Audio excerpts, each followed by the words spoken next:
Hola, un gusto entonces tenerlos acá. Antes que nada les voy a pedir que apaguen o silencien sus teléfonos celulares. Voy a dar un pequeño contexto nomás para después darles la palabra a nuestros invitados.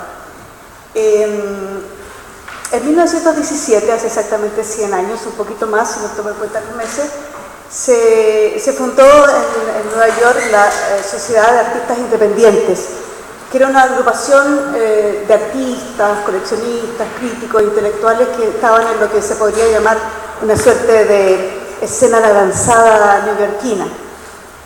Y Marcel Duchamp precisamente pertenecía a ese grupo porque había llegado precisamente a esa ciudad un par de años antes. Para marcar, digamos, el hito de la fundación de esta organización, los miembros, digamos, de esta sociedad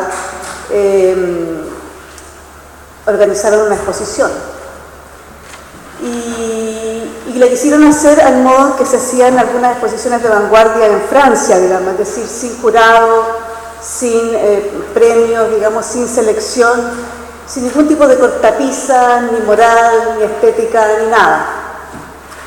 Es ahí donde el propio Marcel Duchamp, con el seudónimo de Remout, ¿no es cierto?, envía este artículo sanitario que había comprado en compañía de su amigo Arenberg y Stella, lo manda, digamos, a esta exhibición y, como era de esperar, ¿no es cierto?, fue rechazado. La palabra que después usaba el mismo Duchamp para referirse a ese hecho era que había sido suprimido. Y quedó entonces fuera de la exposición, fuera del catálogo, y el propio objeto quedó en realidad tirado por ahí detrás de unos tabiques. En ese momento entonces el público no pudo, el público neoyorquino no conoció, no tuvo contacto directo, digamos, con el objeto, sino a través de una fotografía, que es la famosa fotografía que sacó Alfred Stieglitz y que estamos viendo ahí, y que apareció en la revista The Blind Man. No obstante, el hecho de que, como les decía, no fue inmediatamente conocido, digamos, por un público mayor, ni siquiera por un público reducido, digamos, y que la réplica, digamos, del urinario empezaron a conocerse mucho después, y a tener un rendimiento, digamos, bastante posterior. La verdad es que el año 17 marca un hito muy importante en términos, ¿no es cierto? Eso en realidad se convierte en una especie de mito, podríamos decir, que marca un hito para entender, digamos, las transformaciones en torno al concepto de obra de arte y de artista. Y para comentar y reflexionar ese hito, tenemos acá a nuestros invitados. Arturo Fontaine, escritor, ensayista y director de la Cátedra de Humanidades. Macarena García, escritora y académica del Instituto de Arte de la Católica del Paraíso.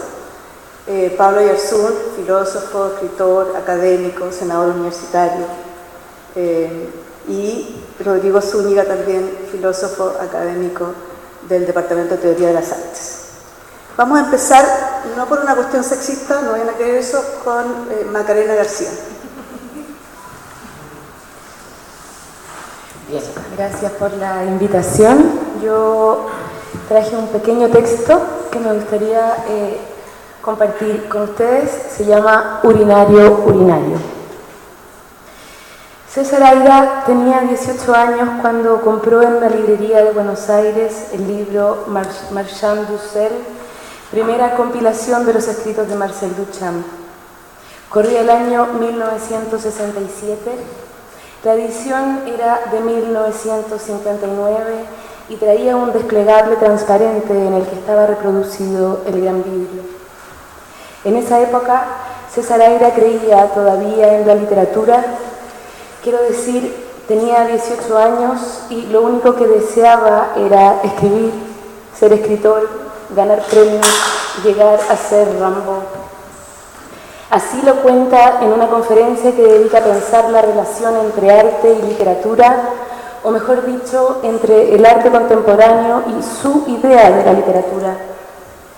Cuenta que fue entonces, con ese desplegable transparente de la obra de Marcel Duchamp en las manos, cuando se le reveló, por así decir, cuán inútil resultaba escribir libros frente a esa otra operación, una operación tan ligada a la escritura como la literatura y sin embargo levemente desplazada, una operación que no consistía en otra cosa que en escribir las notas al pie, o lo que en sus palabras serían las instrucciones imaginarias, burlonas, pero coherentes y sistemáticas para ciertos mecanismos inventados por mí, estoy citando, que hicieran funcionar la realidad a mi favor.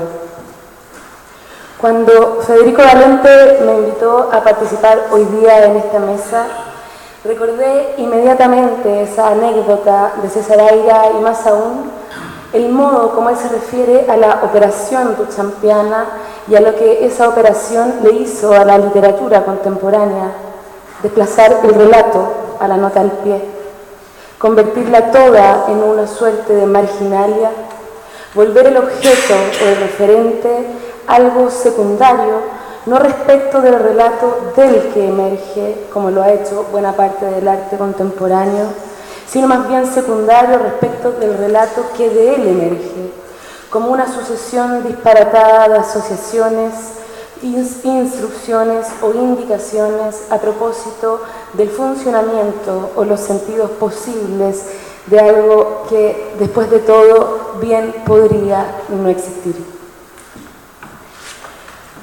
Pudo ser el gran vidrio, sin duda, la obra visual y literaria a la vez que significó con precisión ese leve desplazamiento, la obra que quizá ha permitido leer de manera retrospectiva la operación duchampiana de otorgar al pie de página un valor tanto más decisivo a la hora de, como diría César Aira, hacer funcionar la realidad a su favor.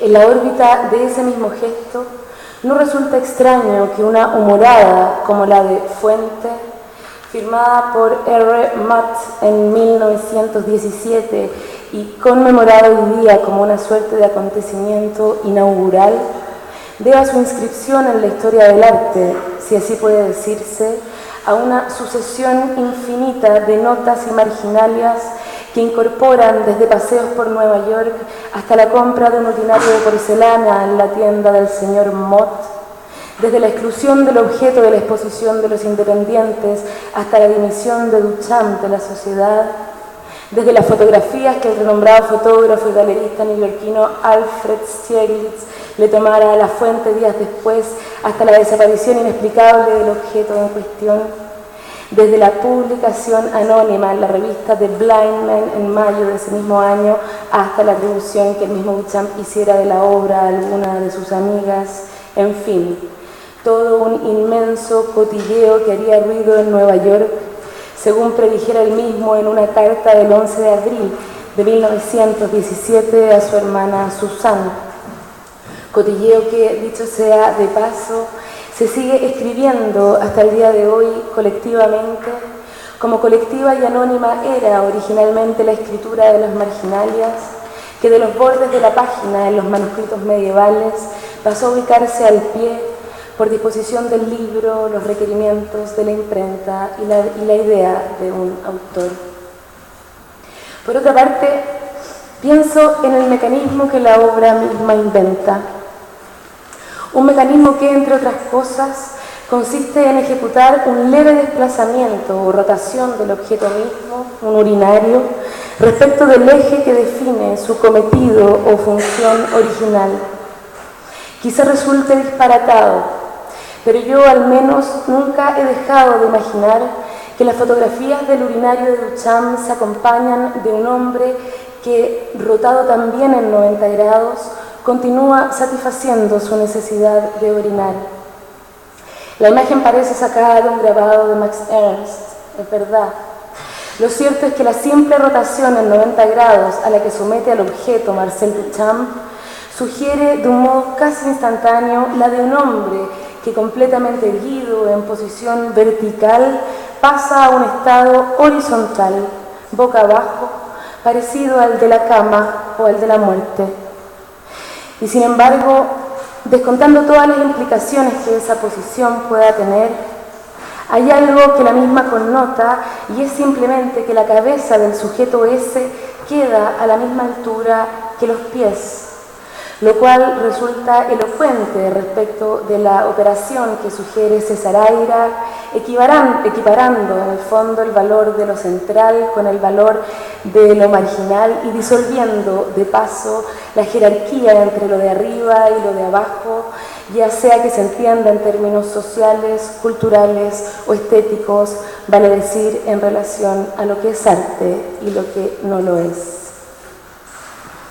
En sus diarios, Raúl Ruiz dice que sus películas son notas a pie de página de los libros que leía.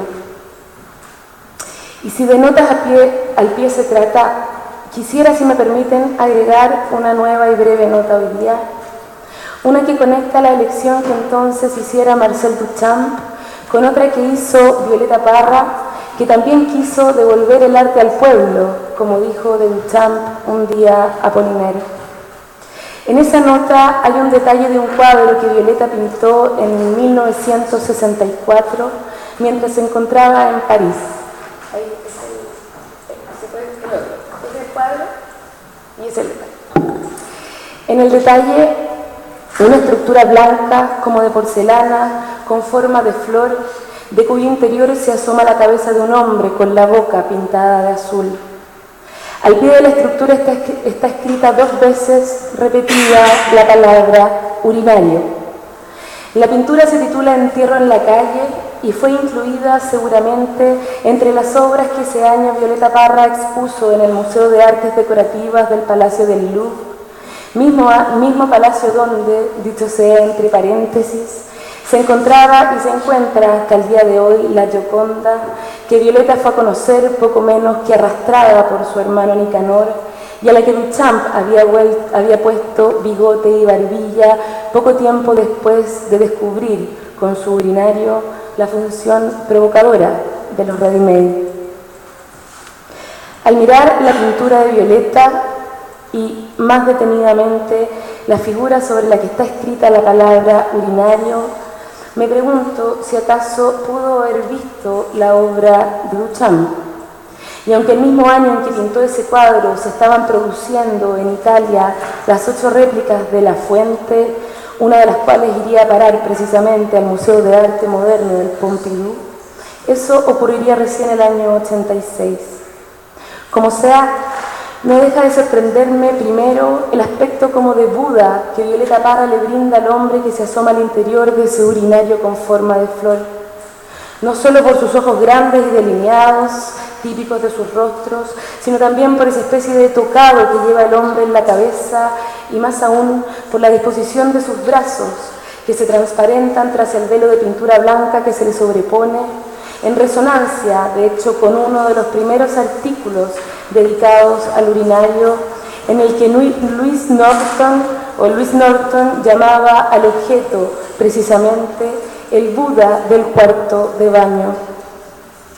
Más me alucinó encontrarme, en todo caso, con un ready-made tardío que Duchamp realiza el mismo año 64 y que enmarca un retrato de su familia en la silueta de La Fuente, o más precisamente de la sombra que la fotografía de Stieglitz produce al interior de La Fuente, quedando ahí precisamente Marcel, un Marcel de 12 años ubicado también al centro y al interior de su urinario. En definitiva, esta seguidilla de conexiones impensadas me condujo a imaginar una nota que haría funcionar esa pintura fúnebre de Violeta Parra como una parodia, una suerte de parodia al mismo tiempo de lo que podría ser el entierro de las bellas artes al que asiste, entre otros, Marcel Duchamp y su urinario, como si, queriéndolo o no, Violeta Parra acabara poniéndole bigotes a pie de página a esta obra que origina el arte contemporáneo.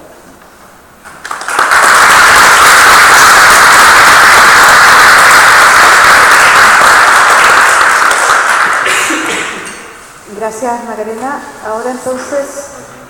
¿no? Acá. Ah, ya. Bueno, ahora entonces le corresponde Pablo Yarzón.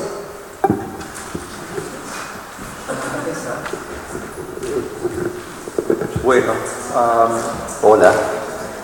Lo que voy a hacer es una presentación fundamentalmente informativa. Tiene mucho que ver con lo que decía Macarena, no en el sentido más profundo de su presentación, que me gustó mucho por lo demás, pero toca muchos de los aspectos, por así decir, contextuales e informativos del ordinario de Duchamp. Le puse ese título, Fábula de La Fontaine, pensando un poco que es una leyenda esta, la que se construyó, la que empezó a construir el mismo Duchamp en torno al urinario, en torno a este fountain. Entonces, voy a ir pasándola. Esto, como digo, es simplemente informativo y con un par de notas que tienen que ver con lo que me ha interesado a mí de Duchamp y de la... Eso es lo de Apollinaire, ¿no? Eso es el libro de Apollinaire, Le Peintre Cubiste, de donde viene el artículo sobre Marcel Duchamp. A mí no me interesa, obviamente, no leer todo este artículo que está ahí confrontado en castellano, en francés y castellano, sino que la última frase que estaba recordando Macarena hace un momento, la famosa última frase que dice, y que es bueno recordarla también en el centenario de la Revolución Rusa, la Revolución Bolchevique. Quizás esté reservado a un artista tan libre de preocupaciones estéticas, tan preocupado de energía como Marcel Duchamp por reconciliar el arte y el pueblo. Pues, frase que es totalmente enigmática para muchas personas. ¿Qué te pasa? No se entiende muy bien por qué está, pero me parece que es una frase que es particularmente lúcida respecto de lo que ha sido el efecto y el impacto de la obra de Duchamp a lo largo del siglo XX y hasta hoy mismo. Estamos ahí en esa frase, sí. Esto es Mott, ¿no?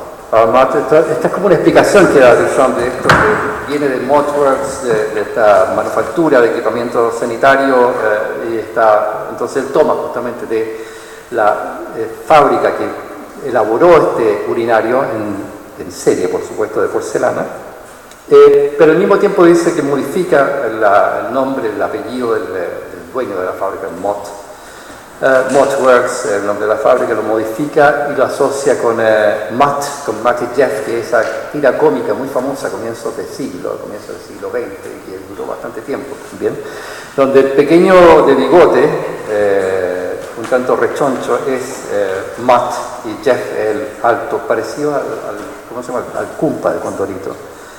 Y entonces Chuma,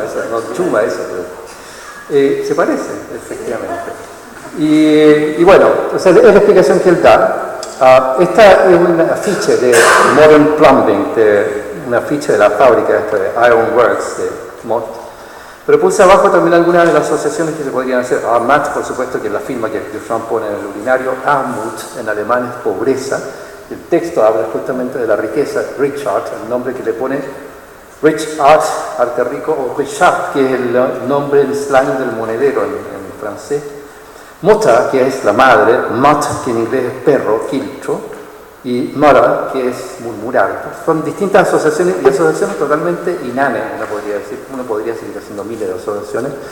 Solamente lo menciono como para decir que ninguna de ellas da o atina con el punto, con el objeto, y sin embargo todas son de una u otra manera sugeridas por el objeto mismo. Esa es The Blind Man, esa es la portada del segundo número. Tuvo 2 números solamente de Blind Man. O sea, este es el segundo número donde viene, ahí está ¿cómo se llama? El molinillo de café, el molinillo de chocolate que Duchamp incorpora al gran vidrio.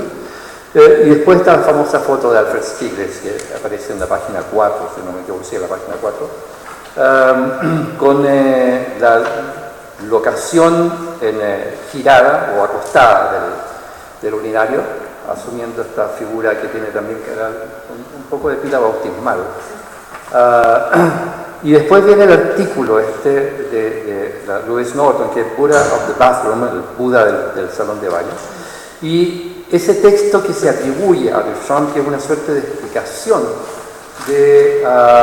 esto es todo el artículo de la Louis Norton, y abajo hay una especie de poemilla muy precario, dedicado a ¿cómo se llama?, a Richard Matt.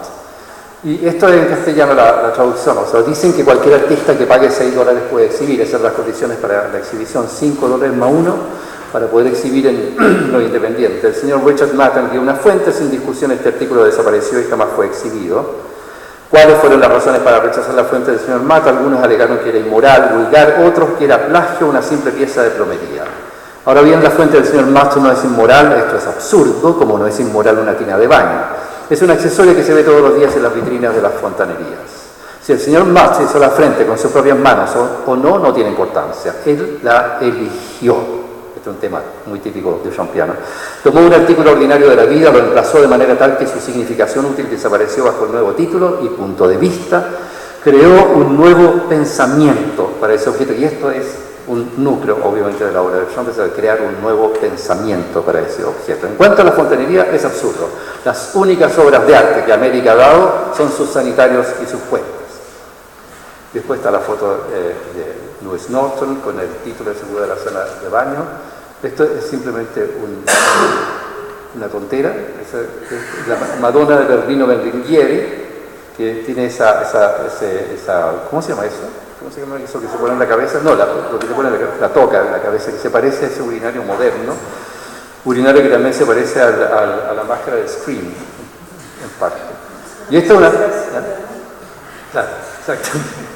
Bueno, y esta es una foto que a mí me encanta, es muy bonita, una composición perfecta de esta foto, donde Duchamp está desplazado en su manera de estar sentado, desplazado respecto al urinario, que entonces adquiere otra significación, otra función. Esta es luego la carta que recordaba también Macarena, que Duchamp le escribe a Suzanne, a la hermana Suzanne, donde le inventa esta historia de que una de sus amigos, historia que también podría ser verosímil, bajo el seudónimo masculino, el Richard Matt, envió este urinario de porcelana como escultura. Y con las explicaciones consiguientes respecto a que no se trata de una indecencia y bueno, que fue rechazado, que había una posibilidad de hacer esta exhibición en otro lugar o de mostrar esta pieza en otro lugar, pero eso sería un pleonasmo y el urinario había estado lonely, termina diciendo. Y abajo está la amiga a la cual se refiere, que es la baronesa Elsa von Freytag-Lovenhoven, que sería muy bueno que conocieran la vida, que es una señora muy impresionante, ¿no? Y que hacía obras de arte también bastante provocativas, con muchas tonalidades eróticas, erógenas, etc. Y que por lo tanto podía tener algún tipo de asociación, y algunas de esas obras podían ser también de alguna manera asociadas al clima del urinario. Esta es una famosa frase de la nota, que son una qui pour femelle la pisotière ton envie, que yo le traduzco, no sé si Rodrigo, pues, que sabe mucho mejor francés, podría traducirla: no se tiene para hembra más que el urinario y de él se vive. Y por último, unas pequeñas consideraciones que quisiera hacer, que son muy breves. Ya hace mucho tiempo me metí con esta historia del ready-made. Siempre, no digo siempre, pero me fascinó mucho asociarlo con Lewis Carroll, por una cuestión lógica, por una lógica que me parece haber en el ready-made. Esto tiene que ver de alguna manera con que uno podría perfectamente hacer grandes interpretaciones alquímicas, por ejemplo, simbólicas, esotéricas de la obra de Duchamp y del urinario en particular, de los ready-mades y todo ese tipo de cuestiones. A mí, confieso que siendo increíblemente interesante, me aburre. Me gusta más verlo desde el punto de vista lógico, no desde el punto de vista simbólico. Creo que Duchamp justamente genera una suerte de neutralidad simbólica, neutralidad semántica, que es como característica de toda su obra. Junto con lo que había hecho era relacionarlo con los retruécanos, con las palabras perchero, y ver que ahí estaba la estructura del ready-made, pero también me parece que uno podría asociarlo con los objetos imposibles. El primero de los cuales uno podría pensar es una cosa blanca y brillante que está en la tienda de la oveja en Lewis Carroll, en las aventuras de Alicia, y que es una cosa muy extraña, que es totalmente esquiva y que finalmente termina evadiéndose por el techo, atravesando el techo como si nada. Objetos imposibles como también los Gröner, de los cuales habla Borges en Klönokvar Ordistertius, que son unos objetos de un mundo paralelo, de un universo paralelo que están ingresando en la Tierra paulatinamente y que tienen peculiaridades asombrosas, como ser, por ejemplo, un conillo muy pequeño de un peso que impide levantarlo del suelo. Y por último, como objeto imposible también la puerta que Duchamp pintaba en su taller de París, el 11 de la Rue Larrey, En 1927, de años después, una puerta que tenía la peculiaridad de servir para 2 habitaciones y que instalada justamente en el lugar de bisagra de esas 2 habitaciones permitía que la puerta estuviese al mismo tiempo cerrada y abierta, lo cual obviamente era una paradoja estricta. La bisagra es una cuestión que me interesa específicamente, y perdonen que voy a leer un par de textos, unos 2 o 3 textos chicos de una cosa que escribí hace algún tiempo, no hace tanto tiempo. Un punto que quiero marcar es este del objeto imposible, de los espacios liminares de la reversibilidad, las bisagras, las zonas estrictamente virtuales en que comunican órdenes y series heterogéneas entre sí, que son otras tantas instancias de lo que en términos generales se podría llamar el régimen de la paradoja. Paradoja que es una operación, creo yo, típicamente duchampiana. Como bien se sabe, la paradoja trae una zozobra tal a las pretensiones y exigencias de orden y normalidad congénitas de la razón, congénitas a la razón y a la conciencia identitaria del sujeto, que usualmente se la relega al dominio variopinto del juego y del pasatiempo, o se la impugna como síntoma de incoherencia y contradicción, cuando no de insanía. Y sin embargo no se podrá desconocer el atisbo que ella encierra para la misma razón y la misma conciencia, barrunto promisorio de una drástica emancipación que ambas abrazarían si no tuviesen que abdicar de sí mismas en el acto. La paradoja, dicho duchampianamente, es la novia del pensamiento y del lenguaje. Lo que esa novia deja entrever a través de su velo seductor es el cielo liberado de las posibilidades. Duchamp se preocupó mucho de la iluminación para la foto que tomó Stiglitz, y entonces en la foto aparece también un efecto de velo, que me parece interesante de tomar en consideración. Otra cosa que quiero leer brevemente, y todo esto es como un poco desgajado una cosa de la otra. De Duchamp uno podría hablar que tenía una filiación, una aberrante filiación platónica, filiación expresada en la diferencia metafísica entre lo sensible y lo inteligible, que Duchamp vierte irónicamente o meta irónicamente como diferencia entre lo retiniano, o sea, lo estético, y lo conceptual y verbal, o sea, lo anestético. Paradójico en su misma estructura, el ready-made subsiste o insiste en la dimensión del sentido. Esa insistencia involucra una revisión radical de la inteligibilidad. Esta es interpretada ahora como posibilidad, pero a su vez no como una posibilidad que tiene que ser definida y decidida a partir de condiciones, requisitos y criterios preestablecidos, es decir, sobre la base de su compatibilidad física y lógica con lo que reputamos lo real, sino como posibilidad absoluta. Ella ocupa ahora el lugar estrictamente atópico de la diferencia metafísica, el atopos de la diferencia entre lo inteligible y lo sensible, pasaje vertiginoso y puramente virtual en que acontece las condiciones de lo que Duchamp llama la exposición extra rápida, la materialización de lo inteligible, de la idea, como los Renner de Borges. Esta precisamente es la noción de posible en Duchamp. 2 apuntes sirven en su ilustración, tal vez lo dejo con esto ahí. La primera pertenece a la colección de notas del Gran Vidrio y me parece a mí da muestras de la lucidez extraordinaria que tenía Duchamp acerca de las condiciones e implicaciones de su propia empresa. Posible, la figuración de un posible, no como contrario de imposible, ni como relativo a probable, ni como subordinado a verosímil. El posible es solamente un mordiente físico género vitriolo que hace arder toda estética ocalística. Hace después, este es un concepto literalmente sui generis de lo posible, que no puede ser alojado en ninguno de los compartimentos en que se distribuyen de acuerdo con las premisas de la ontología tradicional, de las cuales dependen, aunque siempre de manera problemática, las de la estética, las diferencias entre lo posible y lo necesario, entre lo real y lo imaginario. La eficacia corrosiva que Duchamp le atribuye solo puede ser atribuida a una condición estrictamente indecidible. El otro apunte proviene de una colección de notas sobre lo inframenudo, l'infamance, que solo fueron dadas a conocer públicamente en la década de los 80. Es la primera del lote de esas notas. Leo: lo posible es un inframenudo, la posibilidad de muchos tubos de color de devenir un sera es la explicación concreta de lo posible como inframenudo. Al implicar lo posible, el devenir, el pasaje de uno a otro tiene lugar en lo inframenudo. Hasta ahí va esa cita. Duchamp había hecho una sugerencia sarcástica de acuerdo a la cual todas las telas del mundo deberían ser estimadas como ready-mades, puesto que los tubos de tintura con que se las pinta son prefabricados. Aquí es distinto, sin que por ello se la suprima o desmienta la boutade, el chiste, sustituido por la indicación de aquello que lo hizo posible.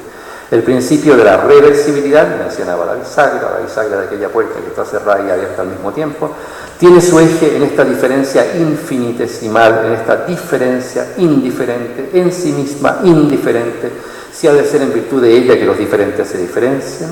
Este locus puramente lógico o paralógico, que sin embargo puede eventualmente tomar cuerpo. Ciertamente la mención de Seurat no es inocua. El gran pintor analítico cuenta entre los pocos que Duchamp eximía al menos parcialmente de la determinación retiniana del arte moderno.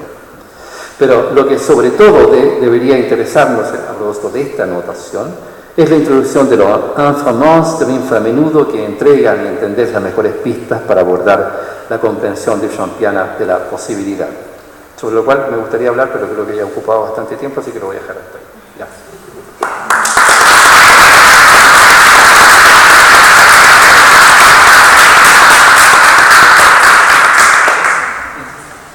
Gracias, Pablo. Ahora entonces corresponde el turno a Arturo Fontana. Muchas gracias. Y muchas gracias por su interés en lo que podamos decir sobre esta obra que hace 100 años sigue siendo piedra de escándalo, sobre la cual se ha escrito tanto y que sigue provocando preguntas, ¿no? Una frase muy famosa que dice Duchamp es que gracias al ready-made, un objeto cualquiera puede ser elevado a la dignidad de obra de arte. Basta que lo escoja un artista. La pregunta que inmediatamente surge es, bueno, ¿qué criterio tiene el artista para escoger un objeto determinado entre los miles de objetos posibles? Y la respuesta de Duchamp varias veces a esta pregunta, que se le hizo muchas veces, fue la indiferencia. Yo escojo objetos que no me producen ni gusto ni disgusto. El criterio es la indiferencia. Y son un poco los que hizo, ¿no? La tesis inmediatamente suscita una duda. Si lo que hace que este objeto se transforme en obra de arte es que un artista lo considere tal, lo escoja, ¿quién define quién es el artista? ¿Cómo se configura ese rol, ¿no? ¿Quién tiene esa varita mágica? Es el artista, pero ¿quién define quiénes tienen la varita mágica para transformar cualquier objeto posible en obra de arte? Hay un caso bastante patético cuando Andy Warhol hace las brillo boxes, ¿no es cierto? Esas cajas en las que entraban estas esponjas a los supermercados. El diseño que Warhol copia es idéntico al de la caja original, solo que la caja era en cartón y el diseño de Warhol es en madera terciada.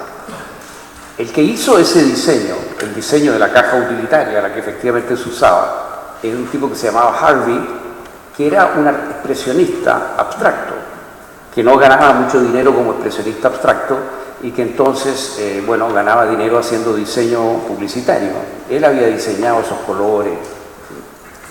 Cuando él se dio cuenta de que unas cajas iguales a las de él se vendían por miles de dólares y Warhol se hacía famoso, dijo, yo voy a empezar a vender mis propias cajas, mal que mal yo soy el original, yo hice el diseño. Y entonces empezó a tratar de vender sus cajas, las que él fabricaba para no me acuerdo la empresa de Brillo Box, pero una empresa muy famosa, que está en Chile también, que hace detergente y cosas de este tipo.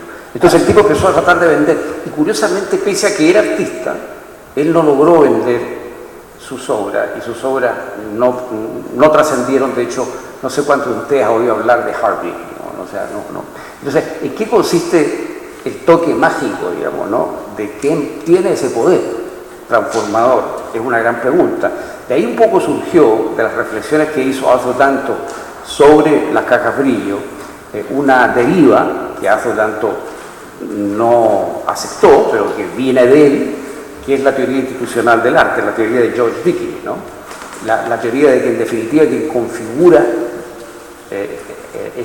quien tiene el poder transformador es un individuo que está de alguna manera avalado, que forma parte por una red de coleccionistas, de curadores, de críticos, de profesores, de artistas, y esa pequeña élite es la que de alguna manera sanciona qué es y qué no es arte. Es una tesis más bien sociológica y que tiene también suscita muchas preguntas, ¿no? Entre ellas es una tesis en el fondo bastante conservadora, porque le entrega a una pequeña élite este poder, digamos, ¿no? Y claro, el gesto debe interpretarse al interior de una cierta tradición, ¿no? Es una movida dentro de un juego que supone estar sumido en esa tradición.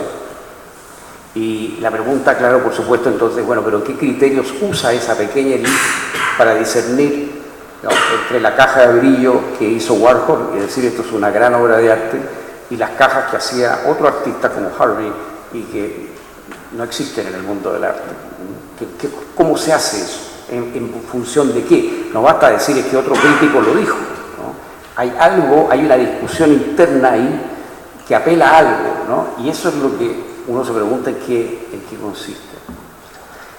Duchamp era un personaje extraordinariamente inteligente, extraordinariamente irónico, muy amable, muy educado, muy mundano.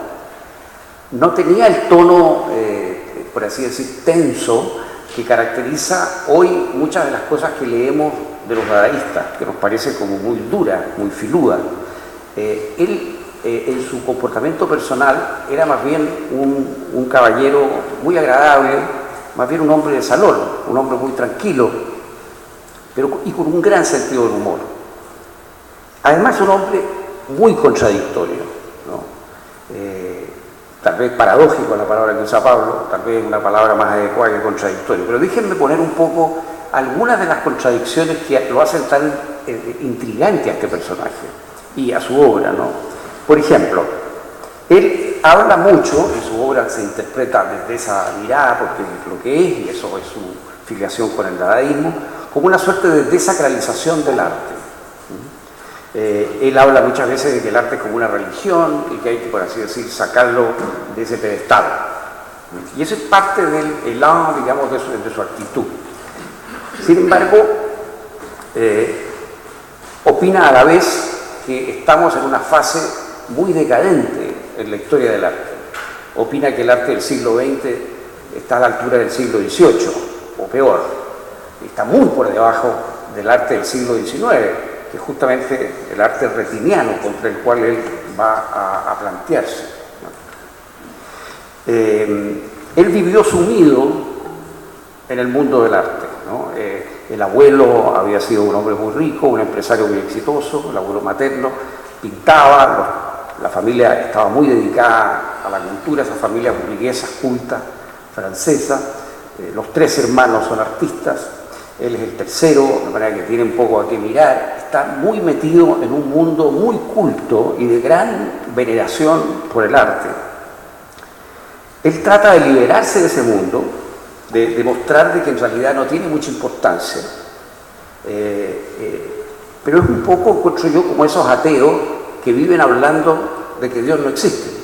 No existe, ¿para qué hablamos tanto? O sea, hay una especie de necesidad de decirnos todo el tiempo de que hay que rebajar el arte desde el lugar donde está a otro lugar, ¿no? Entonces hay algo de blasfemia en medio de su ironía, pero no es una blasfemia de un hombre enojado, sino más bien es una actitud de un hombre desencantado, diría yo, e irónico, pero amablemente irónico. No es una ironía amarga, no hay amargura en Duchamp. Entonces el urinario puede ser visto como un objeto común que se elevó a la categoría del arte, pero también puede ser lo contrario. Puede ser una obra de arte que transforma todas las otras obras de arte en objetos comunes y corrientes. Fíjense ustedes cómo hay ahí un doble juego. Esto, por supuesto, se inscribe dentro de una tradición. Cuando él habla, me parece que Pablo lo citó, de Seurat, no es casual, porque obviamente en Seurat vemos que el cuadro está hecho de puntitos, ¿no? De una forma muy, muy evidente. Esto lo sabemos de Velázquez. Si miramos, por ejemplo, hay un puño muy famoso del retrato de Felipe IV. Si uno se acerca al puño, el encaje del puño se deshace en pequeñas manchitas, de óleo. Bueno, Pollock está haciendo esto mismo, está diciendo, bueno, al final pongamos manchitas, pongamos the drop, ¿no? Pongamos gotas, que es lo que realmente la pintura es. Entonces, esto está dentro de la discusión del momento. ¿Qué es lo que dice Duchamp? Dice, bueno, la pintura tradicional, digamos, es un ready-made en el fondo, porque es una transformación de objetos, gotitas, en otra cosa. Entonces, el gesto tiene esa especie de complejidad y de doble cara permanente, el gesto de Duchamp, ¿no? El ready-made se plantea como un intento de sacar el objeto obra de arte del mercado, es otra de las líneas para mirar esto. Una obra de arte que no esté en el remate, que no esté en el mercado, que no tenga un precio. Y él es muy crítico de lo que significó el gran dinero, ¿no? Que entra de repente en el mundo del arte en una dimensión que, claro, él no había visto nunca en Europa y que es un fenómeno relativamente del siglo XX. Bueno, siempre hubo dinero vinculado al arte, obviamente, no es casual que haya sido, no sé, Julio II quien patrocinaba a Miguel Ángel, no cualquiera podía darse el lujo de eso, obviamente, pero la forma en que esto ocurre en el siglo XX tiene otras características. Entonces él tiene una actitud muy crítica frente a eso. Sin embargo, los ready-mades, él autoriza a que se hagan el año 63 en Milán, gracias a la galería de Arthur Schwartz, se hacen nuevos ready-mades. Estos ready-mades son 8, en realidad son 10, porque hay uno que es de él y otro que es de Schwartz, y van firmados. Entonces, cuando a él le preguntan y le dicen, bueno, pero no se trataba de que el ready-made fuera un objeto común y corriente, ¿por qué no cualquiera puede tener un ready-made hecho por usted? ¿Por qué no los hacemos masivamente y todos podríamos tener un Duchamp en nuestra casa? Y él contesta, no, eso no se puede porque son solamente 8 los firmados, ojo, los demás no son míos. Entonces, obviamente eso entra en el mercado, como entra cualquier grabado con un número fijo de copia. Y entonces, bueno, cuando se rematan, llegan a precios que no son, claro, como los de un Van Gogh, pero de $1.700.000, ese tipo de precios han conseguido algunos de los ready-mades, que no son los ready-mades originales. Porque otra de las paradojas es esa, que resulta que el gesto del ready-made, en el momento en que se ejecuta, no parece tener para él más que el valor del gesto, más que del objeto mismo, porque él no conserva los objetos. Por ejemplo, el urinario, lo que tenemos en la foto de Stigler, no tenemos el urinario original, ¿no? De hecho, cuando Schwartz hace los ready-mades que vemos hoy día en los museos, tiene que contratar artesanos, porque ya esos objetos no existen en el mercado, ha pasado tiempo. Entonces, el trabajo de él pasa a tener un valor de mercado. Además, él estuvo siempre en el mercado del arte. Él tuvo una sociedad que se llamó Société Anonyme, con Man Ray y con Catherine Dreyer, y era una sociedad de compra y venta de obras de arte, de manera que él vivía comprando y vendiendo obras de arte. Estaba casado con la ex mujer de Pierre Matisse. Pierre Matisse era hijo del pintor, de Henri Matisse, y era un gran dealer de arte de Nueva York, tenía una famosa galería en Madison Avenue, y era uno de los hombres más exitosos y más ricos que había en el mundo del arte en ese momento. Él es casado con la segunda mujer. Esta segunda mujer había heredado un montón de Matisse. Entonces, cuando él habla, y hay, por ejemplo, las entrevistas que hace Calvin Tompkins, que se publicaron hace 4 años, 3 años, pero que son del año 64, le dice de repente, pero qué cosa tan curiosa, usted está hablando contra el arte retiniano todo el tiempo, y estamos rodeados nada menos que de los Matisse que encarnan el arte retiniano, ¿no? Y él, claro, con las típicas boutades de Duchamp, dice, bueno, eso es de mi mujer, no es mío, no tengo nada que ver con esos cuadros. Pero lo que sí tenía que ver con esos cuadros es que su situación económica mejoró enormemente cuando su mujer podía vender un Matisse una vez al año y con eso vivían como príncipes, no tenían casa en el sur de Francia, etcétera, etcétera, etcétera. Entonces, la situación económica de él era muy confortable a partir de ese momento. Nunca fue pobre, por lo demás, porque él venía de una familia rica que perdió dinero, pero cuando se casó con esta mujer su situación pasó a ser francamente muy buena. Entonces, él estaba metido en este mundo. Además, él era muy amigo de las figuras claves del Guggenheim y del MoMA, de tal manera que el canon del arte contemporáneo, del arte del siglo XX, de esos museos, en la medida en que un museo establece un canon, está muy determinado por los gustos de Duchamp. Él era una figura muy central en el mundo del arte neoyorquino en ese momento, ¿no? aunque estuviera dejado para ajedrez. Entonces, es una mezcla de contradicciones, pero usted es absolutamente un insider y es al mismo tiempo un outsider, está dentro y está afuera, ¿no? En esta especie de ir y venir. Cuando él habla del arte retiniano, surgen también muchas preguntas. Para él el arte retiniano es el arte, ¿no es cierto?, que está hecho para complacer al ojo, ¿no?, de alguna manera, a la visión. Y él sitúa el momento en que aparece el arte retiniano en Courbet, ¿no?, y luego todo el 19, incluye a los cubistas, prácticamente salva el Dada, en parte el surrealismo, pero el resto es arte retiniano. Pero surgen muchas preguntas respecto del arte anterior, ¿no? Para él entonces no sería arte retiniano el arte de Leonardo, y dice por ahí que él está recuperando la tradición de Leonardo, que habla del arte como cosa mental, ¿no? Y efectivamente, si ustedes piensan que él no conservó el urinario y lo único que quedó es una foto, una revista, lo que eso revela es que a él lo que le interesaba era la idea, era el concepto de lo que él estaba haciendo, no el objeto mismo. En ese sentido, él es un poco el padre del arte conceptual, ¿no? El arte conceptual se vincula con esa idea, justamente, no queda un registro fotográfico, pero lo que importa es el gesto, no el objeto físico. Ahora, ¿qué pasa con Chardin, por ejemplo? ¿Qué pasa con Velázquez? ¿Qué pasa con toda la tradición estética anterior? ¿Qué pasa con un Vermeer? No quedan incluidos dentro de la tradición retiniana. Y eso abre todo un montón de preguntas que me parecen muy interesantes. Yo sospecho que lo que él quiere decir, que lo que él pensaba, era que, por ejemplo, por decir algo, si nos vamos a la Grecia clásica, cuando Praxíteles hace una escultura, él ha estudiado un cierto modelo, una cierta armonía de proporciones que le da la guía. Entonces, él no está estrictamente hablando, haciendo un arte para el ojo, sino que está más bien tratando de capturar el concepto mismo de la belleza humana. Una idea bien platónica, ¿no? Es la idea misma de lo bello humano, no la belleza de tal o cual individuo, sino una fórmula. Entonces, no sería ese arte retiniano. A mí se me ocurre que por ahí va un poco la idea. Cuando Miguel Ángel esculpe el Moisés, digamos, ese no es un arte retiniano, ¿no?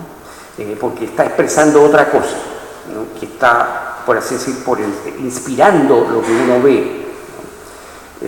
Pero es un tema a discutir. Ahora, el hombre se conecta con el surrealismo en varios puntos, en el tema del azar, el tema del inconsciente, de los sueños, todo ese tipo de temas. Hay una tradición, hay un vínculo con el surrealismo. Y en materia del azar, por ejemplo, él no solo está el famoso azar en el gran vídeo, ¿verdad?, como él juega con eso y admite la rotura y incorpora el cuadro, sino que él hace música al azar, ¿no? Y esto es una cosa absolutamente pionera. Él va a hacer esto como, no sé, 30 o 40 años antes que John Cage. Entonces también él abre por la vía del azar un nuevo camino para la música, ¿no? Pero lo hace como todas las cosas que hizo, de una manera juguetona, como indiferente, como sin darle mucha importancia, ¿no? Así como él no conservó los ready-mades, tampoco hizo muchas obras de arte musicales al azar, creo que son una y otra que dejó inconclusa. Era muy aficionado a dejar las cosas inconclusas simplemente porque le daba lata seguir. Tuvo enorme influencia obviamente en el arte pop, y su recuperación tiene que ver con eso. Él habla mucho de eso, o sea, él pasó muchos años en que realmente su obra, a pesar de que él no era marginal en el mundo del arte, él como persona era muy central, su obra era bastante marginal. Entonces él finalmente, cuando viene la lucha de la nueva generación, digamos, de Rauschenberg, Jasper Johns, con los expresionistas abstractos, ahí aparece su importancia, digamos, su recuperación. No es que en rigor Rauschenberg haya ido a ver los Duchamp y luego haya hecho su obra, pero ellos, buscando separarse de los expresionistas, se inspiran o se encuentran con Duchamp y lo estudian muy seriamente. Entonces, cuando Rauschenberg cuelga la famosa cama, ¿no?, que ustedes recuerdan, ¿no es cierto?, esa cama real, esa cama tiene dos juegos, digamos, o tres, digamos. Tiene un juego con el expresionismo abstracto, porque está pintarrajeada un poco al estilo del expresionismo abstracto. O sea, está aludiendo al expresionismo abstracto con el cual corta, pero al cual alude. Y está aludiendo sobre todo a la cama de Platón, ¿no es cierto? Está aludiendo a la idea de que el arte es la copia de una copia. Está de alguna manera en diálogo con Platón, porque justamente esa es una cama que es una obra de arte, pero que no es una copia de una copia, es una cama en la cual uno podría eventualmente dormir, digamos, si uno la bajara del muro, ¿no es cierto? Entonces, ahí hay una línea que conecta, y ese es el tercer punto, con Duchamp, obviamente, ¿no? Entonces, el pop art entero, desde Rauschenberg para adelante, es una recuperación de Duchamp de alguna manera. Y él está muy alerta a eso, y su opinión crítica a mí siempre me parece intrigante y original. Por ejemplo, doy nada más que dos ejemplos. Dice de lo siguiente de Andy Warhol, dice, lo interesante de Andy Warhol no es mirar un cuadro donde hay 17 veces el mismo tarro de jugo de tomate. Lo interesante es que haya una mente que haya podido concebir que eso es un cuadro. Y eso es muy típico de Duchamp, una manera como muy propia de llegar, digamos, sobre los happenings de los años 60. Dice, lo que a mí me interesa de los happenings es que son tan aburridos y va tanta gente a ver algo tan aburrido, es una especie de rito del aburrimiento. Bueno, eso es muy Duchamp, digamos, ¿no? Para él el aburrimiento era una cosa positiva, como era la indiferencia, era la exploración de áreas como no exploradas de la vida humana. Una de las, por así decir, provocaciones de su obra es la importancia que él pone en el espectador, ¿no? Y en eso es muy, muy interesante, a mi juicio, su mirada. Él dice que el espectador es tan importante como el artista, que la intención del artista converge con la mirada del espectador, pero que al final el espectador tiene un enorme peso en lo que la obra termina significando. Él le atribuye a eso mucha importancia. Entonces, si eso es así, quien en realidad escoge el objeto y lo transforma en obra de arte, tal vez más que el artista, diría yo, es el espectador, ¿no? Es el espectador el que hace esta mutación y ve el urinario como obra de arte, ¿no? ¿Es una broma el urinario? Él diría que sí. Ahora, en la tradición, digamos, surrealista psicoanalítica, la forma como leen a Freud los surrealistas, que no es como lo lee, creo yo, la sociedad psicoanalítica mundial, pero la forma en que ellos aproximan una broma tiene una profunda capacidad reveladora. Entonces, decir que esto es una broma no es una broma, ¿no? Es algo profundo, pero en son de broma, en son de juego. Entonces, con su gesto juguetón, él hace una pregunta filosófica. Pero este gesto juguetón, esta broma, ¿se puede repetir? ¿Se puede seguir repitiendo una broma sin que la broma pierda su poder? Él, desde luego, dice, por ejemplo, que el shock que él usó se agotó, que el público hoy día no se choquea con nada, no hay manera de choquear al público actual. Eso marca una pregunta, ¿pero es así o todavía es posible choquear? Pero sin duda que una de las estrategias que Duchamp patentó prácticamente fue el shock, y eso en realidad venía de Picabia, de los dadaístas, pero en el caso de él y de los sucesores, hasta, no sé, Jeff Koons hoy día, la provocación es una de las estrategias posibles que puede tener un artista, ¿no? Pero ¿qué queremos decir? Y esta es la pregunta filosófica que Duchamp plantea en medio de esta broma, de este tono juguetón.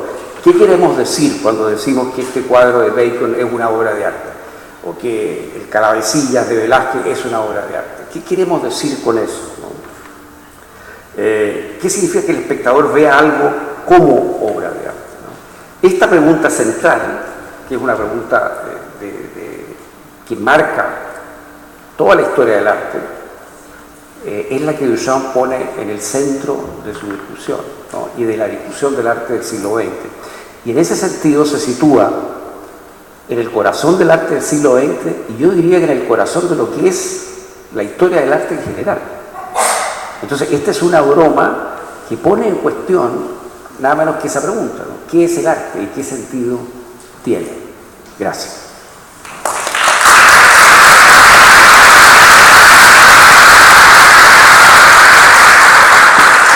Muchas gracias. Bueno, last but not least, Rodrigo Silva. Gracias, Macarena. María Elena, perdón. Gracias, Macarena. Bueno, voy a leer un textito corto cuando uno le toca el último lugar, el último momento. Por una parte una ventaja y una desventaja, ¿no? Ya está como todo dicho. Uno también puede realzar algunas de las cosas que se mencionaron. Un textito corto que no tiene título. Nunca hubo agua en esta fuente, ni ningún líquido de ningún color, pero vaya que no ha dejado de manar. En estos 100 años fueron muchas, incontables, las lecturas, las opiniones, los análisis, los libros, los foros, las voces, que tomaron su parte en la merecida fama de un urinario vestido de obra artística consumada, vestida de propuesta antiartística radical, vestida de objeto escogido entre sus pares para ser expuesto en un concurso, vestido de broma extraña e inusual, vestida de una seriedad más grande que la misma broma, vestida de ocurrencia genial, de un ocurrente contumaz, vestido de un nombre como Remut, vestido de un pintor que luego ya no quería ser pintor, vestido tras otro nombre hoy en día famoso, aunque todavía discreto, que firmaba Marcel Duchamp. Son tantas las ropas que hay que recogerse para llegar al urinario, que al cabo no se está seguro siquiera de conseguirlo. Y aunque no sé sinceramente si quede algo por agregar sobre la fuente, podemos por supuesto hacer como si siempre hubiera cosas por decir. No unas últimas cosas y menos cosas muy nuevas, pero sí algo que en virtud de todo lo anterior añada unas gotas al fluir de esa fuente silenciosa.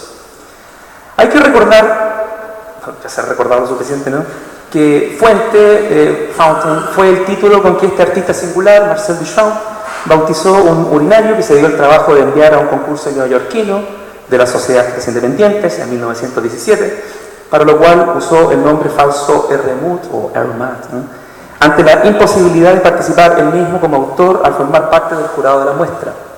La obra en cuestión fue retirada del evento ante lo que se juzgaba como una provocación, y entonces comenzó la leyenda. Fotografiada por Alfred Stieglitz, adalid del modernismo fotográfico, comprada casi de inmediato por el mecenas Walter Arensberg, luego extraviada, después revivida en una réplica que pasó a manos de otro coleccionista, Arturo Schwarz. Bueno, y el otro Arturo, ¿no?, ya como que contó toda la historia de la réplica, ¿no? Fuente se convirtió en una obra sin canon, en un gesto solitario y espléndido que parecía suspender todas las reglas del juego artístico. Es difícil saber si el propio Duchamp estaba consciente de lo que su envío podía llegar a desencadenar, o si le tocó el papel de aprendiz de mago, cosa que en Duchamp es siempre sospechosa, ¿no? Lo que resulta claro es que Fuente precipitó una crisis de tal magnitud en el campo del arte que aparece en perspectiva, y dicho esto sin ninguna exageración, como una fisura, como un forado profundo e inquietante en la totalidad del sistema artístico. La conmoción suscitada por la fuente de Duchamp Hermut, aún tratándose de un efecto diferido que atravesó todo el siglo de las vanguardias, no fue un efecto inmediato, ¿no?, apenas exhibida la obra, y cuyo origen es una anécdota, una buena parte de esa leyenda se debe a la anécdota, deja sentir hasta el día de hoy, a pesar del tiempo transcurrido, el impacto de su reverberación, de sus ondas sísmicas. Es en este sentido que Alfredo Illar ha señalado que Marcel Duchamp es el artista más importante de los siglos XX y XXI. En mi opinión, la fuerza de ese impacto que atribuimos a la fuente tiene que ver con lo siguiente. Es por supuesto una opinión. Como tal, la intervención es muy simple. Ahí está la imagen que Pablo dejó de la fuente. Tenemos un urinario firmado y datado Remut 1917, y además denominado Fountain, fuente, que es remitido a un concurso porque se diría funciona como una obra.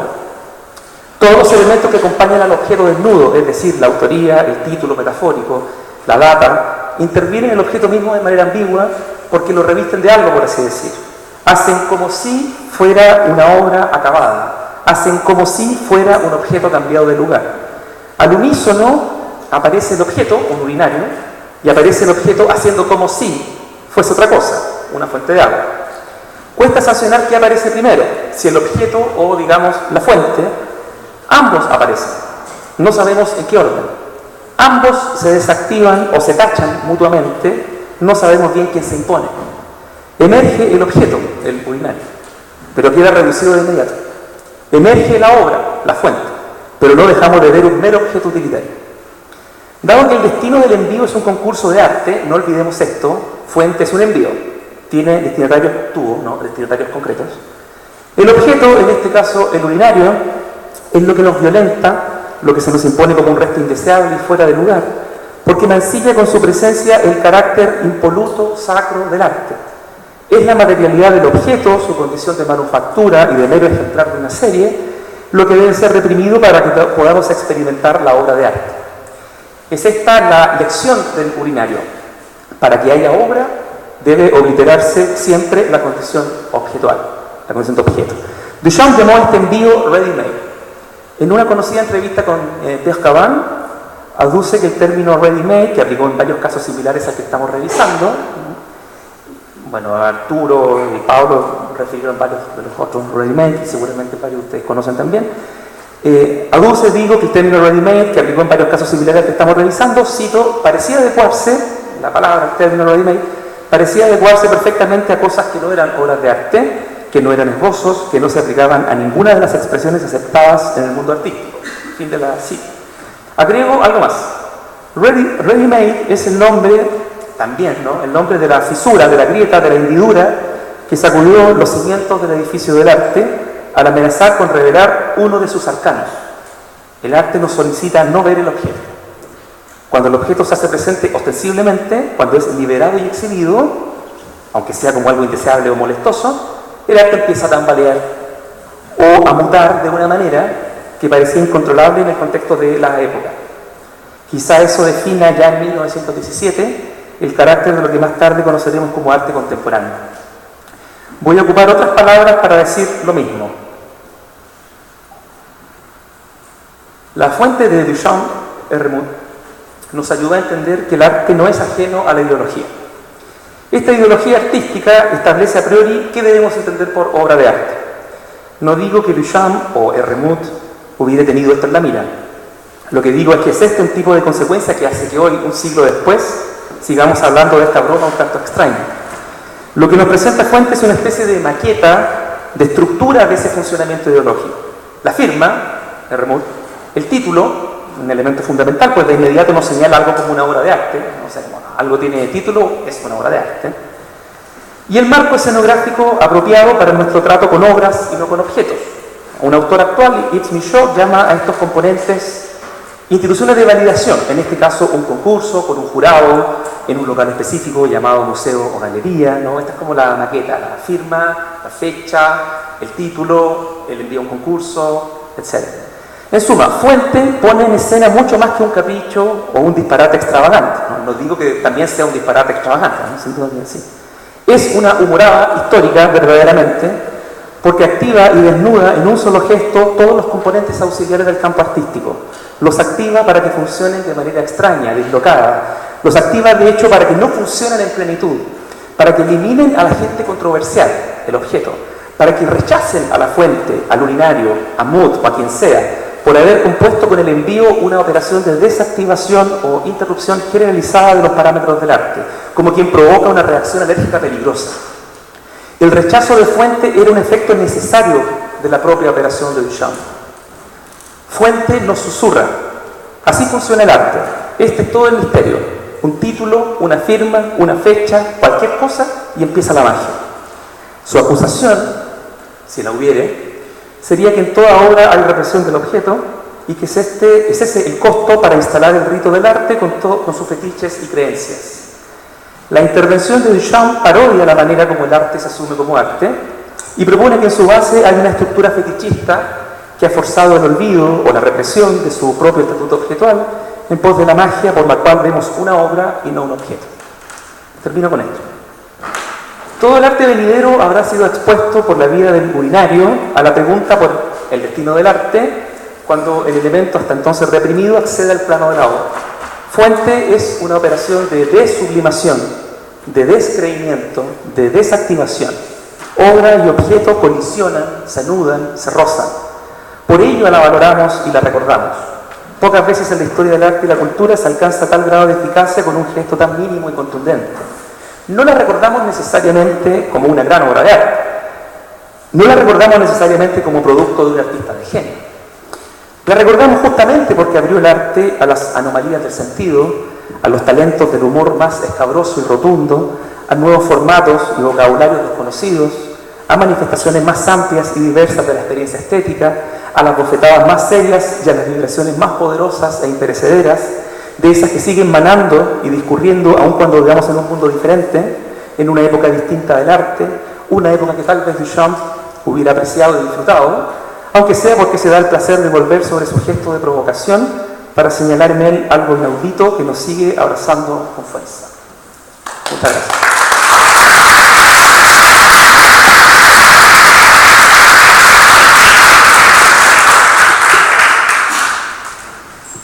Muchas gracias a todos los expositores, creo que han sido todas ellas unas presentaciones muy contundentes, sobre todo muy originales, porque como algunos de ellos ya mencionaron, es complicado, ¿no es cierto?, decir algo sobre un hecho, digamos, que han convocado tanto texto, tanta escritura, tanta interpretación. Antes de dar la palabra para posibles preguntas, yo quería simplemente retomar unos puntos de lo que dijeron, sobre todo lo que dijo la Maca y Pablo, respecto de... A ver, primero quería acentuar el hecho de que el Fuente, digamos, 1917, y prácticamente todo el resto de los ready-mades que propuso Duchamp tuvieron lugar en un periodo entre el año que coincide, digamos, con el periodo en que estuvo trabajando en su máxima obra, digamos, el Gran Viro, ¿no? O la novia puesta al desnudo por su soltero fama, incluso. Entonces, por una parte, creo que no hay ningún imperativo esotérico, digamos, que hacer una relación con eso. Yo quería, por un lado, preguntarle a la Maca si se podría pensar, por ejemplo, que Fuente es como una especie de nota al pie del Gran Vidrio, en la medida que coincide, digamos, está tramado con muchos de los sentidos que estaban operando ahí. Y también quería pedirle a Pablo si también pudiera explorar un poquito más esa relación con el tema de la novia, ¿no? Sí, yo creo que sin duda alguna entre 1912 y al 23, digamos, hay una sucesión de ready-made, entre los cuales está el urinario, la Fresh Widow, la Bagage de Austerlitz, ¿no? Etcétera, ¿no? Una serie como de ready-mades que son también pruebas, no podría decir como, o sea, dan ganas de decir que son como pruebas materiales y resulta que son también pruebas conceptuales, ¿no? Una cosa y la otra, no, me da la impresión de que sí. Ahora, nota al pie en la medida en que se pueda seguir el juego, porque era un juego el que intentaba plantear, ¿no? En que la nota al pie no está subordinada, claro, sino que se piense en el fondo en horizontalidad. Exacto. Intertexto. ¿Ah? Intertexto. Quizá, exactamente, ¿no? En ningún caso subordinada, pero también da la sensación de que podrían haber sido infinitas, ¿no? Tal como son infinitas las notas que efectivamente hace para el ambiente.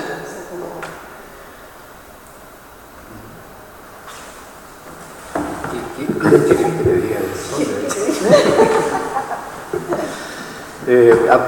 Yo ponía la cosa de la memoria simplemente como una suerte de asociación, que es un poco lo que uno normalmente hace con Duchamp, no va mucho más allá de las asociaciones. O sea, una cosa que a mí me gusta de Duchamp es que defrauda radicalmente la interpretación, defrauda radicalmente como lo que yo le llamaría como el hermenéutico que tenemos como seres humanos, que estamos buscando sentido por todas partes. ¿Sí? ¿Puedo leer uno? No, es que es una cosa que tiene que ver con... O sea, porque uno puede decir, no hay manera de dar con una suerte de sentido unitario, unívoco, lo que fuere, la obra de los gestos duchampianos, pero ciertamente que hay unos aires de familia, podría decirse. O sea, más bien dicho, una operación que yo creo que tiene que ver con la erótica, fundamentalmente. Entonces quiero leer una cosa muy chica de este mismo texto, que es el final del texto, y que de alguna manera es una manera, o sea, creo que en cierto modo responde a la pregunta por la novia, pensando que es la novia desnudada por sus solteros todavía, o ella misma, o lo que fue, o incluso en una operación que obviamente es una mística de los solteros, donde no llega a consumarse la relación. Entonces este último pedacito se llama Una erótica de la esterilidad. Crítica de la objetividad. Esto de crítica de la objetividad tiene que ver mucho con el tema que mencionaba Rodrigo recién, del objeto, y pienso que es muy centralmente la cuestión de la mercancía lo que está en juego. Tú hablabas de ideología, que el objeto como mercancía que está muy claramente, me parece a mí, identificado por el gesto duchampiano del ready-made. Entonces, crítica de la objetividad, desmontaje de la subjetividad y de todos los demás, todos los demás efectos y consecuencias que puedan atribuirse a los divertimentos duchampianos. En todo caso, creo que su principio es algo que antes este texto había llamado, la erosemántica, que era un juego, eso, obviamente, de eros, semántica, pero también mántica y una serie de cosas. Su peculiaridad lógica estriba, y recuerdo que decía que a mí lo que me interesa de Duchamp es fundamentalmente la estructura lógica de su operación. Su peculiaridad lógica estriba en hacer repercutir la diferencia de las series, sujeto y objeto, vida y muerte, pensamiento y percepción, deseo y consumación, etc. Y todo esto con la advertencia de que Duchamp no se limita a trabajar en las oposiciones binarias, sino en oposiciones y diferencias múltiples y sobredeterminadas. Digo entonces que su peculiaridad lógica estriba en hacer repercutir la diferencia de las series en cada una de las articulaciones de cada serie. El efecto general de esta estrategia de retardo, que es una de las nociones centrales que el artista elabora por esto del gran vidrio, es la conversión de la inminencia en acontecimiento. La erosemántica erosiona el sentido, ante todo el sentido de lo real, que vacila y oscila en cuanto se opera en sus zonas intersticiales, en la latencia de lo posible. Hay un efecto de vacuidad de sentido por sobreabundancia, si se quiere, esa es la sobreabundancia hermenéutica interpretativa, y también hay un efecto de espectralización de lo real, efectos ambos del humor. Que ciertamente puede tener una función protectiva, el procesamiento humorístico de lo real evita que sintamos el dolor que provoca anestesia. En este caso, el humor no ofrece caución alguna para el sujeto. La putativa maniobra apotropaica de protección es una que justamente lo desarticula, lo desazona ese sujeto. Lo que en verdad protege, no más bien libera, es un espacio de respiración. Eso decía Duchamp de Simino, señor respirateur. Lo que en verdad protege o más bien libera es un espacio de respiración, un espacio de ocio, de no tener nada que hacer, que es acaso la dicha. La nota 34 reza habitantes de lo inframenudo holgazanes. La espectralización de lo real que induce el ready-made y los demás retoños del ocio duchampiano es entonces una confirmación meta-irónica del imperio de la objetividad de los objetos, que no es sino la dispersión del principio de la subjetividad y de la representación en la mediación mercantil y comunicativa de la época hipermoderna. Esa confirmación reinscribe al sujeto al tiempo que lo erosiona infinitamente. La erección, el golpe de elección y la libertad de indiferencia aíslan ese margen, ese limen anterior a la distinción entre lo subjetivo y lo objetivo, esa cama, tú recordabas la cama, en griego kliné, del deseo. Cito: cuando el humo del tabaco huele también a la boca que lo exhala, los dos olores se desposan por inframenudo olfativo. El calor de un asiento que se acaba de abandonar es inframenudo. Separación inframenuda, mejor que tabique, porque indica intervalo tomado en un sentido y tabique tomado en otro sentido. Separación tiene los dos sentidos, macho y hembra. Pantalones de terciopelo, su sonido sibilante al andar por fricción de las dos piernas es una separación inframenuda señalizada por el sonido. No, es un sonido inframenudo. Limen oimen, separación y membrana. Limen oimen, eso es la novia, fundamentalmente. Separación y membrana, diferimiento e indiferencia. Lo inframenudo es un estrato hiperdelgado, lugar virtual de paso entre las dimensiones de insistencia de lo posible. El erotismo, que Duchamp designó alguna vez como la cuarta dimensión, es aquí de índole andrógina. Si se quiere un emblema suyo, ahí está la sonrisa de Duchamp, la sonrisa polisémica y perversa que cita como a un Remenot, a la Gioconda, y que como la de un célebre felino es lo último que desaparece. Esa es como la respuesta de la novia.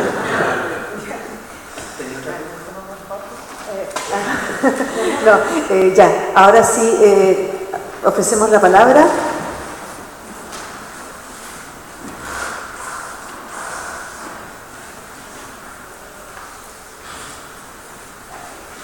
Diego. Tenemos buenos invitados, así que por favor, ¿dónde?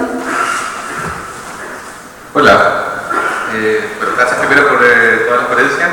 Quería preguntarle a Rodrigo, me pareció súper interesante la figura que ocupas de la alergia para hablar sobre Duchamp, porque justamente lo que hacía es inflamar o llevar al paroxismo de efectos positivos de la situación que tú hablabas. Quería preguntarte sobre el vínculo de eso con el museo, específicamente qué crees tú que sería lo que hace el dispositivo ready-made con respecto al museo, justamente porque los orígenes del museo son básicamente el contexto del siglo XVIII, después de la Revolución Francesa, la conversión de los suntuosos decorados del rey y de la iglesia a la categoría oral. De hecho, no podemos olvidar que, por ejemplo, la Gioconda estaba en el baño primero, estaba en el baño con la fuente. Entonces, de alguna manera pareciera que el ready-made, quitándole toda la seriedad que podría tener, es un comentario bastante irónico de Duchamp, diciendo en el fondo, el museo del futuro básicamente va a estar lleno de basura, así como el 18 convirtió la basura del 17, del 16, del 15, grandes objetos de arte. Entonces quería que quizás pudiera hablar un poco de eso.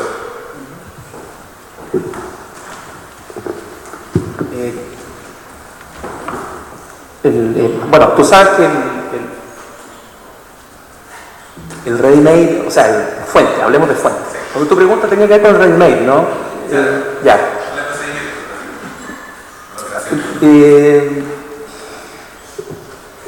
Voy a hablar de fuente, porque con el ready-made pasan muchas cosas. Y de hecho, aprovecho de comentar, ¿no? Que yo no soy un especialista en Duchamp, como puede serlo Pablo o la Maca que está haciendo una tesis sobre Duchamp, ¿no? ¿Sobre Duchamp? Esa era la última noticia que yo tenía. La mía, bueno. ¿A qué me refiero con esto? A que finalmente la serie de ready-mades, cuando uno lee los ready-mades, son cada uno muy distintos de los otros también, ¿no? O sea, hay por supuesto, es una serie, pero que es muy diversa. Incluso son como series divergentes en cierta manera. Me parece que en tal sentido, probablemente Fuente sea la que impacta más fuertemente sobre lo que luego se da a llamar la institución del arte y por lo tanto el museo. Tú sabes que esa fue una trizadura diferida, ¿no? Que es como la gran tesis fosteriana, ¿no? En el sentido de que son las relecturas sucesivas que se han hecho de la fuente las que han como continuado degradando el gesto, ¿no? Las que han como profundizado Entonces, cuando se piensa en lo que le hace la fuente al museo, probablemente también habría que historizar eso. Seguramente que hay un primer periodo en el que, digamos, el periodo inmediatamente después del año 17, en el que la fuente se lee fundamentalmente desde el surrealismo, desde el Dada, no se lee tanto, por ejemplo, desde el productivismo ruso, ¿no? O sea, ese es un pueblo que queda más allá, ¿no? Siempre que estamos hablando de los pueblos del arte, a pesar de que a Duchamp me interesaba mucho. Lo que sí hace el ready-made es entonces como producir una fractura que en un primer momento no pasa de ser más que un arañazo. Hay que ver en qué minuto el arañazo se convierte en grieta. Yo no sabría precisarlo bien, pero es un hecho que terminó generando una especie de falla, ¿no? una falla generalizada. Ahora, lo que ocurre con la falla ready-made, que seguramente es un motivo de mucha más debate, es que no necesariamente provoca un sacudón, una sacudida, un terremoto, pero nosotros sabemos que el museo es duro de matar, ¿no?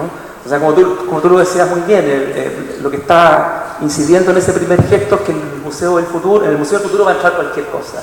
Ahora, uno también podría discutir cómo se asume el cualquier cosa, ¿no? Y todo el arte contemporáneo probablemente tiene que ver con el cualquier cosa, que es el ejemplo que ponía Arturo desde Warhol, ¿no? Y en Warhol hay una operación del cualquier cosa también, pero ese cualquier cosa son imágenes cualquiera, por ejemplo, una iconografía, y impacta de cierta manera en el arte. Hay un estadio ahí de cualquier cosa que es distinto al de la época de Duchamp. Después de Warhol, si uno toma el arte de los 70 o de los 80, cualquier cosa es otra cosa, otro cualquier cosa. Y nuestro cualquier cosa, no sé si esto suena muy extraño, pero nuestro cualquier cosa seguramente es distinto a cualquier cosa warholiano, juniano o lo que fuese. Entonces el ready-made en tal sentido fue como decía, una grieta que terminó generando una falla, pero que en cierta manera terminó también siendo incorporada al museo, lo sabemos. Y el mecanismo significante del arte, un mecanismo significante que incide sobre una cuestión para ponerlo de un modo muy directo, ¿no?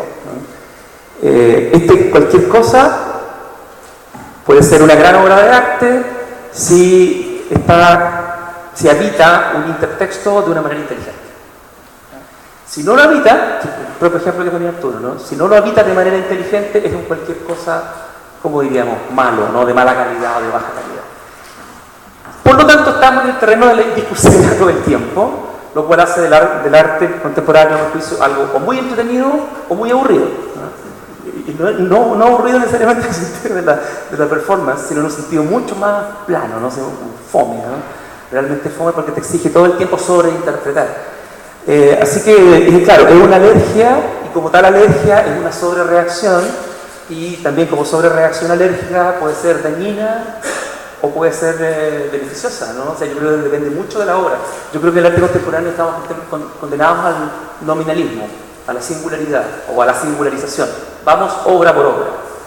Y eso es un gran problema. O sea, que hay una gran virtud, si se quiere también, pero que hay el gran problema de cómo tú generas en el ámbito público una mediación lo suficientemente competente como para que la gente se sienta capaz de incorporarse a esa lectura intertextual o a esa singularidad, la experiencia de la singularización, cómo la desarrollamos en el público no especialista. No sé, el arte contemporáneo está lleno de especialistas, tú y yo somos especialistas, muchos de los que están acá, probablemente el 95% son especialistas. ¿Qué hacemos? O sea, tiene mucho que ver con este pueblo artístico que... En ese sentido me gusta mucho el título, ¿no? de todo el ciclo, los pueblos del arte, porque se entiende que el pueblo Violeta Parra o el pueblo del arte popular, el pueblo ruso de la Revolución Rusa y el pueblo, la comunidad de este tipo de arte son pueblos convergentes y sin embargo también completamente disímiles, ¿no? Por algo son pueblos. No sé si te respondí bien. ¿Otra pregunta? ¿Están tímidos? Mira, sobre el tema que dijo la Maca, yo tengo una discrepancia. No es radical, pero es un matiz. Yo creo que nosotros podemos ver modos de integrar toda la obra de Duchamp. Y claro, tú puedes pensar en el gran vidrio y meter otras cosas, qué sé yo. Pero el espíritu de él, diría yo, si podemos usar ese término, era contrario a eso. Por ejemplo, él pudo haber seguido repitiendo los ready-mades, ¿no es cierto? Y haber hecho series, como muchos artistas posteriores lo hicieron. Y él se negó. Cada uno de ellos es como el comienzo y el final de una serie. Él tenía, yo creo, y en eso sí está muy entroncado en la tradición de su tiempo y un poco de la tradición romántica hacia atrás. Él tenía, yo creo, una verdadera necesidad interior de ser original, desde muy joven, de marcar con su huella digital lo que hacía. En ese sentido, un artista muy de esa época, ¿no? Y entonces él incluso dice por ahí que él está convencido que Matisse se propuso ser original, ¿no? Y lo logró a través de trabajo. Él tiene algo de eso, de una persona que intentó buscar una manera diferente, propia, ¿no? Y en eso pertenece mucho a la tradición romántica, digamos, ¿no? El individuo es lo que nos interesa, ¿no? La individualidad. Entonces, esa individualidad en el caso de él no es solo, fíjese usted, respecto de otros artistas, sino que yo diría que la lleva al extremo de que es respecto de él mismo. Entonces, él mismo no quiere imitarse, él mismo no quiere hacer de lo que ha hecho, por así decirlo, una tradición. Entonces, como que los ready-mades de él, a diferencia de los de, podríamos decir, de Rauschenberg o del general del pop, ¿te fijas? Son como hechos aislados. Y la actitud de él, que eso es una de las cosas que más nos intriga y que más cuesta hoy día imaginar, la actitud de él es de no haber conservado estos objetos. O sea, son objetos que él perdió. O sea, da la impresión de que él efectivamente estaba jugando con esto, por lo menos en el momento en que aparece.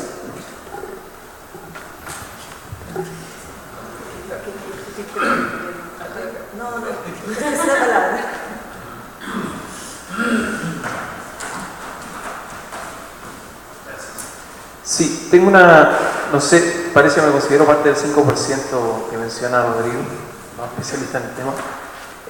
Tengo una pregunta para Arturo, respecto al concepto de indiferencia. Durante este último tiempo uno puede ir en ciertos autores, creo, teorizando, incluso llega al marketing, teorizar respecto a la indiferencia, ¿sí? Igualándole un poco el sentido del cinismo, como una especie de comprensión de la vida que la comprendes comprendiéndola, como dice Sergio Rojas. Pero veo en el tratamiento en el que tú hablas de la indiferencia con la que trabaja Duchamp, en realidad no sé de dónde entenderla. La veo un poco esencialista. No sé si podrías profundizar un poco en eso para poder entender a qué te refieres con indiferencia, Duchamp. Eso. Mira, es muy interesante el punto y yo lo comparto.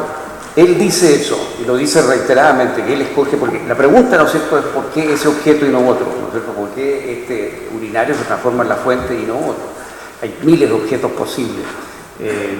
Y él responde eso en varias oportunidades, por la indiferencia, porque no quería que fuera un objeto ni que me gustara, ni que no me gustara. Incluso dice él por ahí que tampoco hay que mirar, y eso explicaría un poco en parte por qué no los conservó, que tampoco hay que mirar demasiado un objeto, porque si uno vive demasiado cerca de un objeto, o termina gustándole o no gustándole. Y él quería como estar neutro. Es cierto que él respecto de ese planeta, no me acuerdo cómo se llama, ese que tiene una rueda como de bicicleta arriba, sobre el taburete, es cierto que él dice que eso le entretenía cuando lo tuvo en su casa, porque tocaba la rueda y la rueda giraba, dice, como un fuego, como que fuera un fuego vivo que había. Pero lo que él plantea es eso, ¿no? Que él busca esa indiferencia, esa especie de no gusto. Él habla mucho de que él no está haciendo cosas ni de buen ni de mal gusto, ¿no?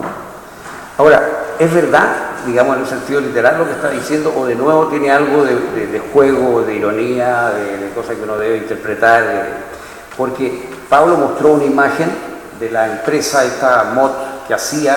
Si ustedes se fijaron, el título arriba decía Modern Plumbing, o sea, cafetería moderna, y aparecía, si ustedes se recuerdan esa imagen, lo que diría es un baño cualquiera, digamos, ¿no?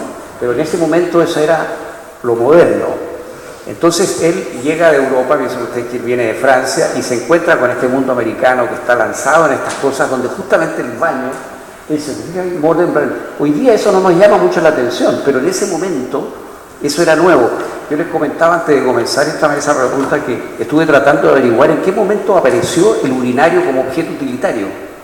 Y pareciera que no es mucho antes. Entonces, la indiferencia. Bueno, ¿era tan indiferente un urinario o tenía una cierta connotación de modernidad, de nueva manera de tratar el cuerpo, de una nueva higiene, del mundo de la manufactura, ¿no? Del progreso técnico?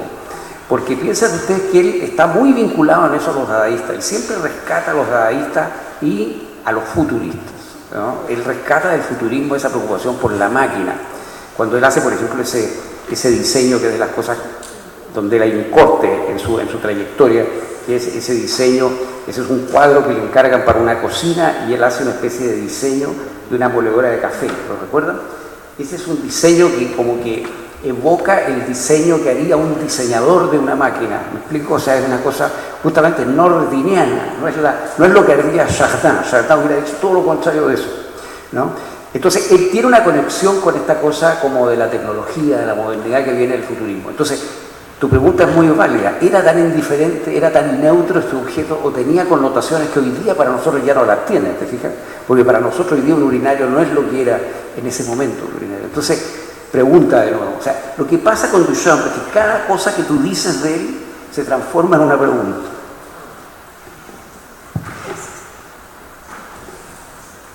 ¿Hay espacio para una pregunta más? ¿Alguien más tiene una pregunta?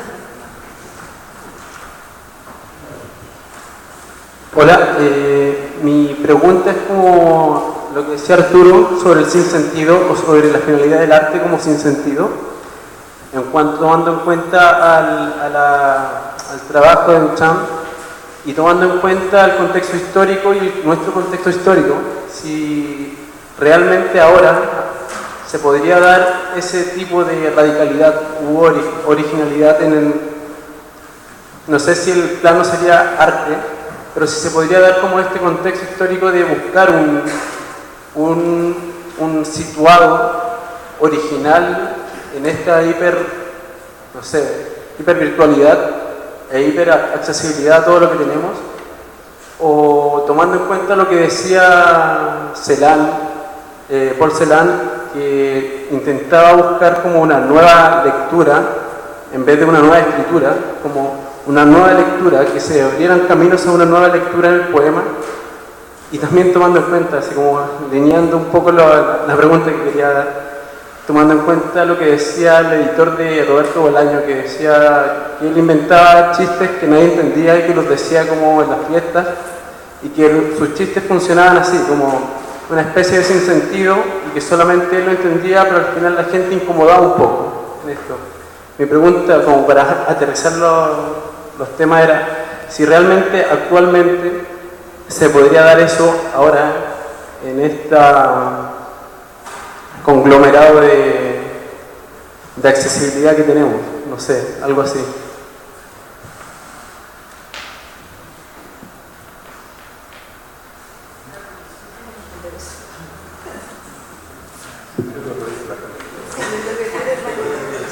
Original.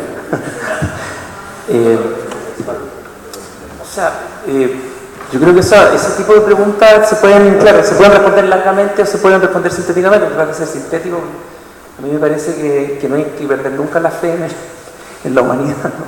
O sea, siempre puede haber algún tipo de originalidad, por supuesto, ¿no? ¿Por qué no? O sea, ahora que estoy tratando de pensar en alguien original, no se me ocurre nadie, pero por supuesto que hay gente original. O sea, me refiero, tú estás pensando en si es posible impactar de tal manera como lo hizo Duchamp hoy por hoy. Ten presente tú en estas mismas entrevistas con Pierre Cavin, conversación con Pierre Cavin le insiste muchas veces, ¿no? Le señala a Duchamp, bueno, en esa época tú estabas haciendo esto, eso fue muy, muy importante, y Duchamp siempre responde, sí, pero a nadie le interesaba esa cuestión, ¿no? O sea, como que baja mucho la expectativa del propio entrevistador. Duchamp decía, nosotros nadie nos conocía. Eso vino después, o sea, es una frase muy recurrente de Duchamp, eso vino después. Ahora, 30 años después, sí, claro. Pero en ese momento, así como nadie me daba boleto. Esa es la actitud de Duchamp. Ahora, claro, por cierto que cuando se plantea en términos de originalidad, que una visión que o sea, uno puede ser una visión como un poco romántica, pero ¿por qué no? O sea, puede ser también. Seguramente que se habría que reevaluar los parámetros de la originalidad. Tú ponías un punto muy importante, y es que hay una condición de acceso a mucha información. Por lo tanto, puntos que antes quedaban en sombra, digamos, en los años 80 con la información, cosas que no se conocían, ¿no? Hoy día eso es imposible. Si uno navega en internet buscando cierto tipo, se va a enterar de cosas y más cosas y más cosas, y va a llegar al origen, ¿no? No va a costar mayormente. Si eso cuesta, o sea, si eso supone una especie de esterilidad en la originalidad, me parece que no. Que otros parámetros, simplemente, ¿no? Hay que hacer otra cosa, ¿no? Hay que ir desbastando seguramente, pero en el ámbito de la literatura, en el ámbito de la música, en el ámbito, siempre hay talento, o sea, siempre hay originalidades, siempre hay sujetos, personas que despuntan, ¿no? Y muchas veces también son reconocidos después, que ese es como un poco el mito romántico, Sin duda que una visita a un museo o una galería en 2017 es distinto a un museo o una galería, no sé, en 1960, pero una de las cosas que a mí más me ha impactado son por ejemplo, los cuadros de Bacon. Es una cuestión completamente alucinante. Y entonces yo creo que es cosa de encontrarse con la obra, ¿no? No se me ocurre mucho, sí, claro. Una cosa respecto. Yo pensé que iba a responder por otro lado, pero no. No, al contrario, nunca. No, estaba pensando que, o sea, lo que decía Arturo hace un momento respecto de Duchamp, de ese contexto en el cual Duchamp lleva a cabo sus operaciones, que es un contexto de la originalidad. El arte moderno es un arte de la originalidad centralmente. O sea, antes nadie estaba preocupado mucho, o sea, dicho muy groseramente, o sea, antes nadie estaba muy preocupado de ser original. Pero el arte moderno está marcado exactamente por ser original. Entonces, es también una pregunta datada, la pregunta por la originalidad. O sea, una pregunta que tiene lugar en un determinado contexto, en un determinado círculo, y que probablemente más allá de ese círculo no tiene ningún sentido, tal vez. Entonces, en ese sentido, hay una cosa que no estaría tan de acuerdo contigo respecto de Duchamp y su búsqueda de la originalidad. Porque lo que él decía era, en la entrevista con Pierre Cavin, o sea, cuando habla de un molinillo de café, ahí sentí que había abierto una ventana a otra cosa. Es una cuestión que dice, que es interesante y tiene mucho que ver con la línea puntual y la fecha esa, que es una cosa como novedosa, por llamarlo de alguna manera, el grafismo que le incorpora a la pintura. Y que es una pintura terriblemente mediocre desde el punto de vista como estético. Pero la otra cosa que dice es que lo que yo quería hacer, lo que yo he querido hacer, lo que yo quiero hacer es una escisión. Usa la palabra escisión en francés, escisión. O sea, una escisión es algo que es una escisión, una incisión, hasta una circuncisión, todo eso. Eso tiene que ver con la novia, por supuesto. Pero sí. No, lo que quería decir es que la escisión en Duchamp yo creo que justamente es el tema de la indiferencia.